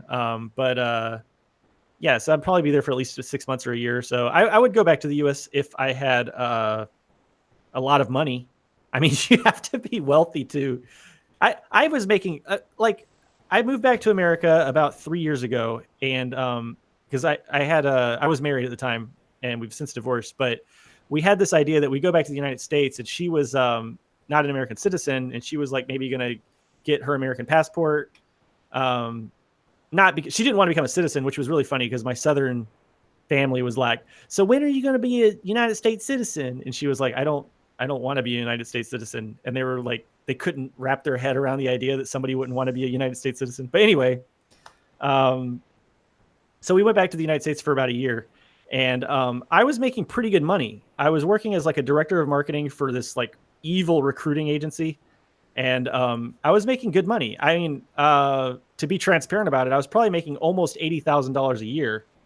And this was in Charlotte, North Carolina. And that to me is a lot of money. And I still was like not able to save up any money. And I was living very frugally. I was eating like black beans for lunch every day. I was like, I drove a very old car that had a lot of problems, but it's like in the United States of America, the capitalism is so developed and so advanced that it's almost impossible to like get ahead and save money. And if I had any kind of a health problem, boom, $500, $1,000 right there. If I had a car problem, $500, $1,000 right there. It's like every month there was some new problem that was costing me thousands of dollars. And it was just impossible to, even when I was making pretty good money, it was impossible for me to like earn, save up, build up any savings or have any kind of progress in my financial life. So I feel really, when I go back to the United States, I feel like my guard is constantly up. I'm so worried that I'll like fall and break an arm or something, because it could financially ruin me. If I break an arm or if I, get some kind of disease or something, that could like just totally ruin my life right there in an instant, because we just don't have any kind of social safety nets. And there are so many ways that your life can get ruined in an instant in the United States of America. So if I ended up becoming exorbitantly wealthy, then I would feel a lot more comfortable moving back, because I think it's a great place to be a rich, wealthy capitalist, but it's not a great place to be working class. Oh man. Yeah. When my wife's a permanent resident here, thinking about getting her citizenship. But any time that even the concept of moving to the United States comes up, she is just completely against it. She does not want to move back to the United States under like any circumstances whatsoever. And it's traumatic. It's really traumatic, because I know a few Americans here in Vietnam, and I do think, and I'm saying this as I mean, don't get me wrong. Look, I'm a white male, white cis heterosexual male. I have as much privilege as you can get. So it's not like a sob story or anything, but it is true, I think, that I suffered trauma under capitalism. And a lot of the people I've talked to have suffered trauma under capitalism. I mean, there was a point in my life where I didn't have insurance. This was before like the Obamacare thing rolled out. And I got so sick, I had a ear infection that was so bad that I thought I was going to lose hearing permanently in this ear. And I thought even there was a chance I could die. I couldn't see a doctor. The medicine was so expensive. And I was like so sick in bed. And I had to decide, like, am I going to get up and go to work today and earn enough money for some medicine? Or am I going to be able to rest in my bed? Like, like it was traumatic, and it was an awful experience to go through. And when I think now about moving back to the United States, yeah, it's very similar to I don't want to make light of PTSD, but I think there's something like that going into it. I mean, I get upset when I think about living in the United States. I really do, and I think that maybe your partner's having perhaps similar experiences. It sounds like. Yeah, for sure. She was very happy the day that she got her health card. Oh my, sorry, this is cat number 2. Cat number 2 probably has better health care than most Americans. The lucky cat living the Canadian dream. This cat is this is a kind of a Brady Bunch situation. I got this cat in the when we moved in together. So this cat actually is from America.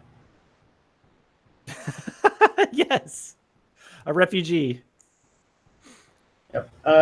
Okay, so let's see. We got him. Ooh, what do you think about John McCain's recent death? In my wayward youth, I was a big John McCain supporter. I was a huge supporter of John McCain for his presidential campaign. Oh my God. Yeah. I actually because I ran a video production company, and I had a job where I got to go and like do some video of John McCain. And I was so excited that I got to like shake his hand. I remember that very much. But he has fallen from the pedestal that I put him on. I mean, I don't like to, even when like, I don't know, like really bad people die, I think it's kind of gross to like celebrate a death, I guess. I mean, but you can't, he did some really bad things, and he especially was very hypocritical in terms of, having somebody who did suffer in a war, and, by his own account suffered from torture in a war. I'm glad that he was opposed to torture. I think that was kind of one good thing he did. And, but otherwise he was very war hawkish, and he seemed very interested in imperialistic aggression.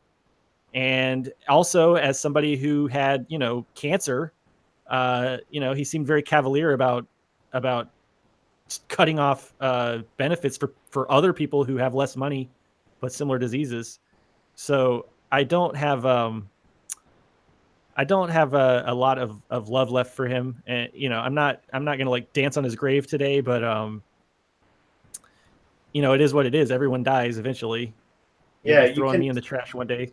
You can definitely point out, this is like a thing that's why like I couldn't even touch Twitter yesterday, because there was 2 takes, and it was one, it was the liberals in my life who were like just all of a sudden thought John McCain was like the most amazing person ever, and like just gushing over him, and people who were like basically like just celebrating his death. And I was just like, you can point out someone's problematic aspects and not be a goddamn ghoul. Like, that's... Yeah, exactly. And well, I like Ina just made a comment. Apparently being against torture is an achievement in American politics. I thought that was kind of funny. But no, I mean, yeah, I agree. It's like, nobody, I don't know. I don't think anybody on the left, it's kind of preaching to the choir, I guess, in my mind. And I guess I'm trying to if it's cathartic for some people who have suffered because of the kinds of policies that he advocated for, who am I to judge those people for, having that kind of celebratory, cathartic emotion? But I personally, I don't know. I mean, there, but for the grace of God go I. I used to be a big John McCain supporter, so it's a little bit hypocritical for me to celebrate the guy's death when I used to be. I don't know. I have complicated feelings about stuff like this when it comes to death and celebrating death. I think I don't consider myself a pacifist, but I don't think that death is like cool, I guess. I don't know. Yeah. This is a tangent, but it might explain a little more of why I'm having trouble articulating here. It's like when we talk about crime, I'm a huge prison abolitionist, and I'm very against the death penalty, right? And I've talked to my family members about this because I have a lot of very conservative family members, and they're like, well, what would you do if somebody murdered me, or if somebody, killed your entire family? Wouldn't you want them to die?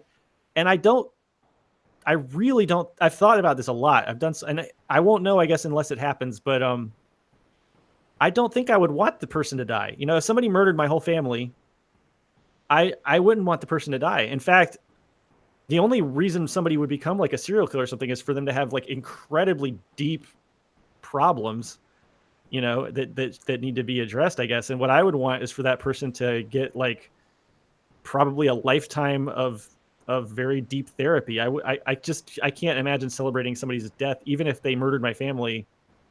I don't want them to suffer because I'm suffering. That seems counterproductive to me. Yeah, it's ugly, and like you said, it's ghoulish. Yeah.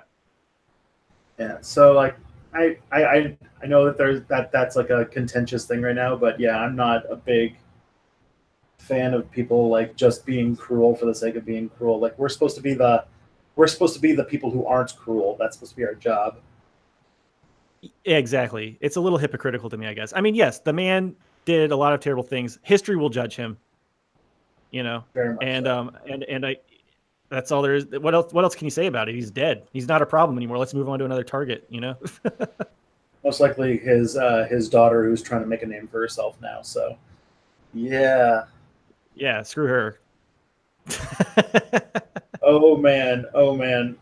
Although sometimes things like that come off as like borderline ghoulish are like, oh man, like The Onion had an article that came out that that just said Meghan McCain has to live with the socialist nightmare of caring for a sick relative or caring about a sick relative. And I was just like, oh no. No, I mean, if you can make a good meme out of it, then go for it. No rules in meme warfare. That's true. Oh my goodness, you want food so bad, don't you? I'm having severe cat jealousy right now. These beasts. I'm sorry.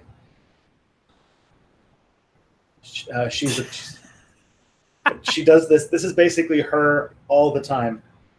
So when I'm editing videos, when I'm working, she's just here. She's like a permanent fixture of my desk. It's probably nice and warm in the Great White North, on like a January's Eve.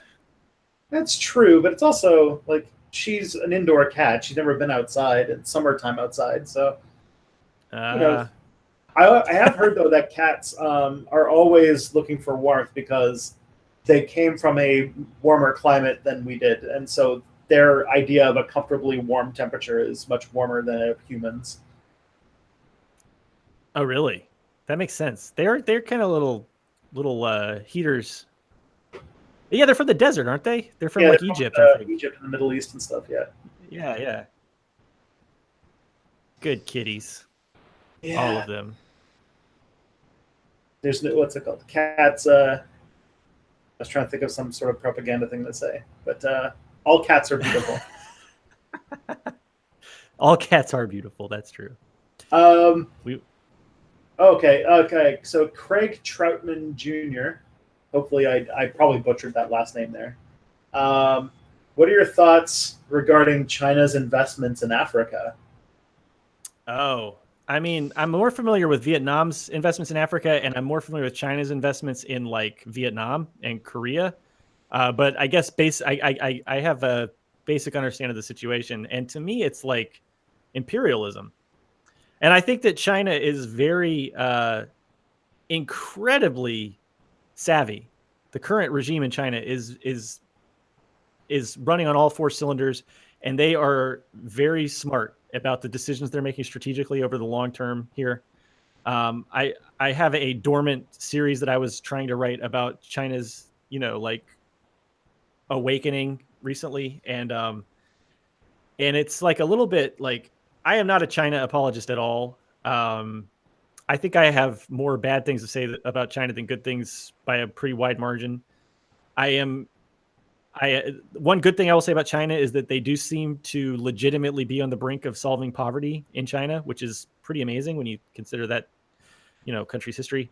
But as far as the way that they treat smaller countries and poorer countries, I think it's pretty reprehensible. Their history with Vietnam is incredibly dark. If you look at the things that they've done to and in Vietnam since Vietnam won their independence, they have never been good comrades to Vietnam. They've been very imperialistic. They've been very aggressive and bullying. They do things like move oil platforms and build islands in Vietnam's ocean space to try to claim like oil reserves for themselves. They've gone to like the extent of like building artificial islands in like the South China Sea in order to like just make claims on things. Exactly, and this is like assumedly a communist country dealing with another communist country. And if you look back at, there was an open war between Vietnam and China, and there was, after the war with America, and also China was key in putting into power Pol Pot in Cambodia, and Vietnam had to go in and basically clean up that mess and depose Pol Pot.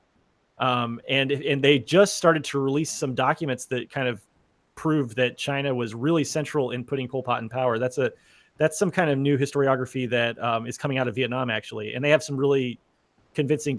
I have a friend who's can speak Vietnamese, and she was helping to translate some of the stuff that's coming out in Vietnam right now about that, because they kept it secret for a long time on the Vietnamese side as well. But anyway, I feel like it's aggressive imperialism, and it's basically in some instances it's state capitalist imperialism, since a lot of these companies that are going in and buying up, whole sections of Africa and other countries as well, they might be state owned, but they're still being exploitative, I think. But that said, it's like it's kind of brilliant in a way that they're rebuilding the Silk Road with a policy they call the Belts and Roads Initiative, where they're going to build a new road which starts in Vietnam and it's going to go all the way to Europe, basically. And it's a system of like railways and big heavy roads, and it's going to allow them to reach markets, much more cheaply, and they're going to own all that infrastructure. It's very similar to the Marshall Plan, the way that the United States basically rebuilt all the infrastructure in Europe and most of Asia after the war, and that gave us a really powerful position in terms of having ownership and control over that infrastructure. Now China's doing that same thing, and as America is sort of receding and stepping back, and Trump is kind of becoming isolationist, China is coming forward and saying, "Hey, we'll pick up the slack and we'll step in." And I think that they're very much doing it for their own advantage. So I'm highly skeptical of China, but I also have a lot of admiration for their intelligence and the way that they're strategizing. It's gonna be interesting to see what happens. Yeah, it's quite. I was still kind of like, oh my, like I was surprised that I shouldn't have been, but the idea that for one continent, like there's still not a way that you can drive from France to Vietnam. Yeah, you think that I met a European guy who did a bicycle trip from Europe to Vietnam, and he had to go through Russia, I think, because he said there's just no road. There are just no roads in a lot of places. And we anarchists care a lot about roads. That's like the number one thing that we're asked about. It's like on the FAQ. How are they going to build the roads? How do they roads? Don't have... Why break window? It's impossible to build a road without an authoritarian regime. Yeah. You have to have hierarchies to have roads. What's wrong with you people? Oh man. All right, yeah. Scott Strauss, have you heard about Kanzuk? If so, what are your views? This is like this person's messaged me a couple times. It's like this idea that's trying to create like a free trade and freedom of movement zone between Canada, New Zealand, Australia, and the UK. I don't get it. I know that it's supported by a bunch of free markety types. I don't really. I'll look into it because I'm interested in stuff like that. I mean, just in terms of seeing what kind of effects they have if and when they get implemented. I can guarantee you that it's going to be. I know nothing about it at all, and this is totally speaking from complete ignorance. But some capitalists are going to benefit a lot from that, and some poor people are going to get screwed. That's what tends to happen with trade agreements. But also, like, don't give the British an easy out. Like, they committed economic suicide. Let them lie in it. So would this be some kind of like Commonwealth like replacement, or does that have something to do with the Commonwealth? Yeah, it's trying to be like a. Well, first of all, it's super duper racist because it's taking all the white countries of the Commonwealth, and then trying to make like instead of like a kind of former colonial system, trying to turn it into like this this kind of freedom of movement type situation. I see. Yeah, that makes sense. Yeah. Because it's like, I mean, yeah. Why would they exclude? Why would they want to exclude like, the non-white countries? Bermuda or like Jamaica or Jamaica. Yeah, I was thinking Jamaica. I'm trying to think if India is still part of the Commonwealth. I believe it is. What is does the Commonwealth? I mean, I guess it's basically like essentially a trade agreement now, right? That's basically all it is. Is there more to it than that? Is there like a military component to that? There's no like hard power thing associated with it. It's like it's somewhat economic. It's mostly like cultural, and it's dumb stuff like the Commonwealth has its own knockoff of the Olympics called the Commonwealth Games, and like I don't know. It seems purely ceremonial. Have you ever, as someone who lives in Vietnam, you might have heard of the Francophonie? Oh no, I haven't. Is it like a French version of that? Yeah, it's like sort of a loose group of French-speaking countries. Oh, I know because my country specifically is in a funny position in the Francophonie because we're members, but Canada and Quebec are both members of the same of the Francophonie. Wow, that's interesting. That's interesting because so Quebec is like officially recognized, I guess. Yeah, I mean, in our country, they're considered a nation within a country or something like that. So it's got a whole. Wow. It was a whole thing. Distinct society was the thing that people were talking about.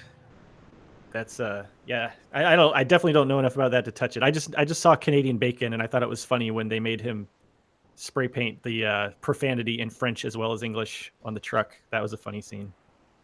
And that's the extent of my knowledge. Well, I mean, go into it, but basically, before the British took over Canada, it was a French colony, and so the sort of like how in South Africa the British was imposed on top of the Dutch, and here the British was imposed on top of the French, and it's been long enough since it happened in the 18th century that like there's been a lot more cultural exchange, but then there's province like Quebec, which is basically like its own French-speaking like nation within the country, but there are French-speaking communities pretty much in every province. Well, I do like French food, and food seems to be the one thing that really I don't know, like in all my travels, that's the one thing that really kind of that's the most interesting thing in any country is their food. So I hope I get to Quebec eventually. I like to eat food. You like to drink your bean juice and oh man, the one thing, if I remember correctly, it's the pho that's the giant. Anytime you go to a Vietnamese place here, it's like just a gigantic bowl of soup with like all sorts of stuff in it. I think it's called pho. Yeah, It's actually, if you use the tone, it's called pho. Like you're asking a question. Yeah. And it is delicious. It's great for a hangover. I like to have chicken pho and with lots and lots of garlic, because in Vietnam they don't do this. In America, I don't know if they do it in Canada or not. I almost called it Canada. They don't do it in America, but you get like a lot of these little side things you can use to kind of enhance the flavor. So they have a bunch of green vegetables you can throw in there, and they also have like garlic and some like garlic vinegar and hot peppers and limes and stuff like that you can throw in.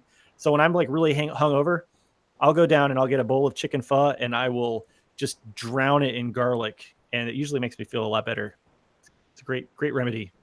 All right, while we're on this, then, have you ever had Cobra wine? I have, yeah, I've had it a few times. The Cobra is kind of like, I think it's like a traditional medicine kind of thing. It doesn't really affect the taste at all, because the alcohol itself is this rice wine that they make that is so strong that like all you're going to taste, no matter what they put in it, is the alcohol. Usually it's very high proof. It's like almost Everclear level proof.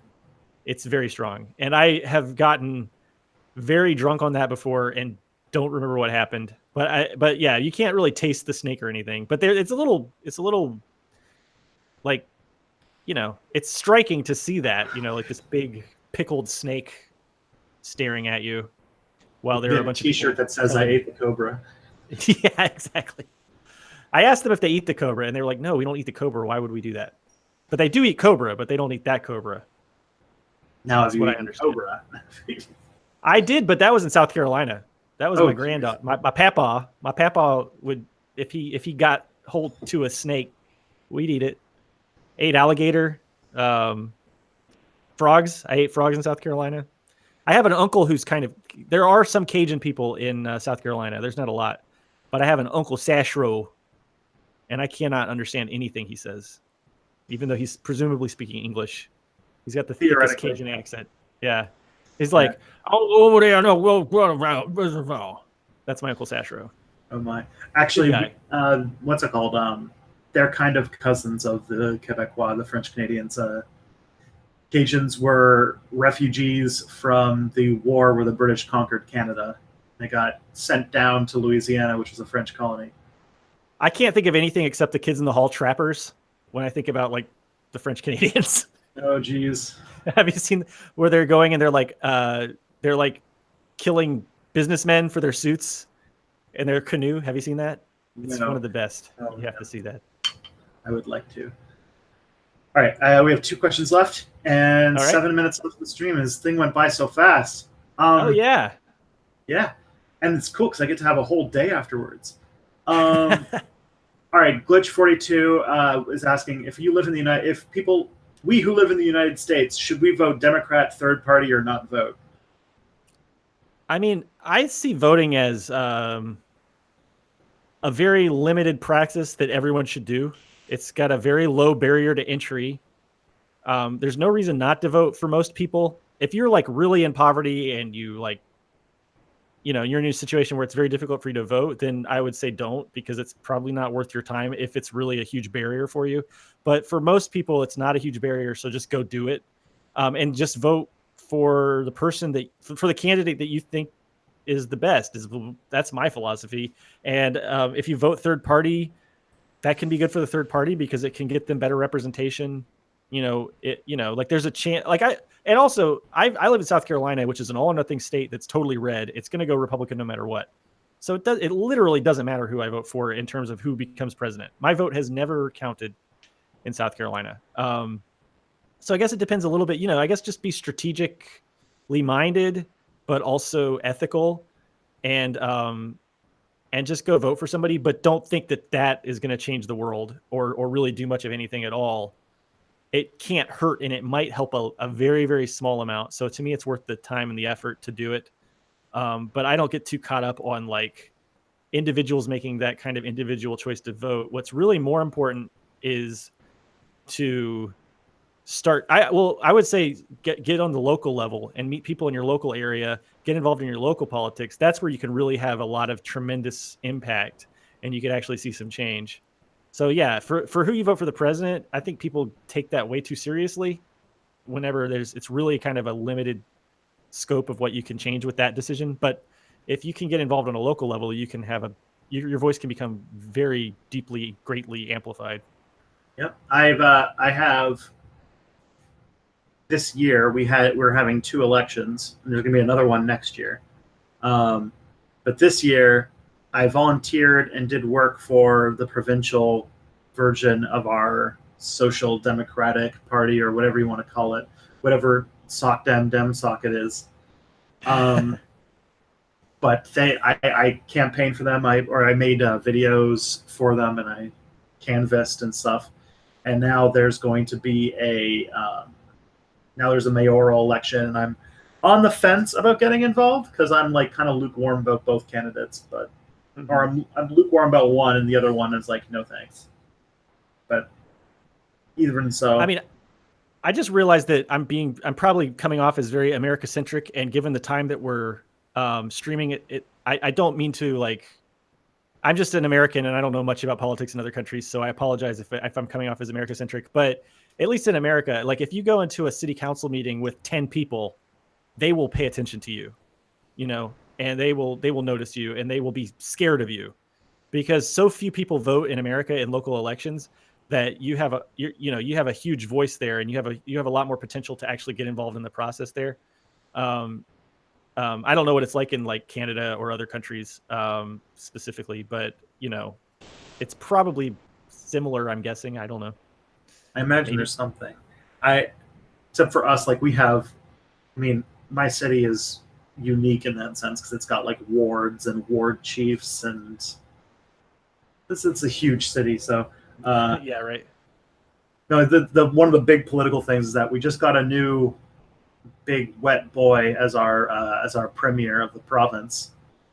Our big wet premier, Doug Ford. Do you remember the Rob Ford scandal? It rings a bell, but I'm not placing it. There was a mayor of Toronto who was like smoking crack. And, oh my God! Yes. Well, he's dead, but his brother is now our big wet premier. That's so amazing. Yeah, and one of the wonderful. But the thing is that he's like so from like Toronto city politics that like as premier, only things he seems to care about are things that happen in the city. And he's done. Yeah. But one of the things he wants to do is cut the amount of like city representatives in half, which is like explicitly designed to hurt this kind of part of the process. Yeah, just consolidate power. Yeah, that sounds like what he's going for.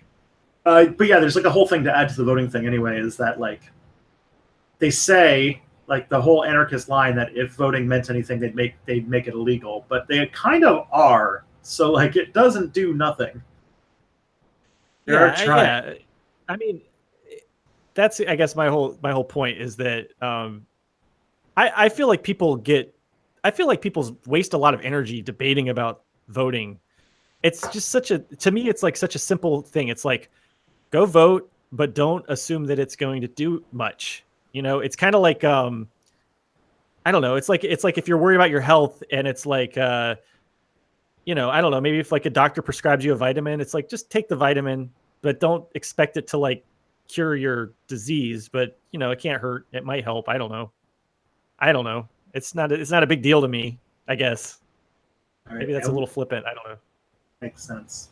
And we have one last question. It's from 255 AD, and it is, how do people in Vietnam feel about the U.S.'s military interventions there in the 50s, 60s, and 70s?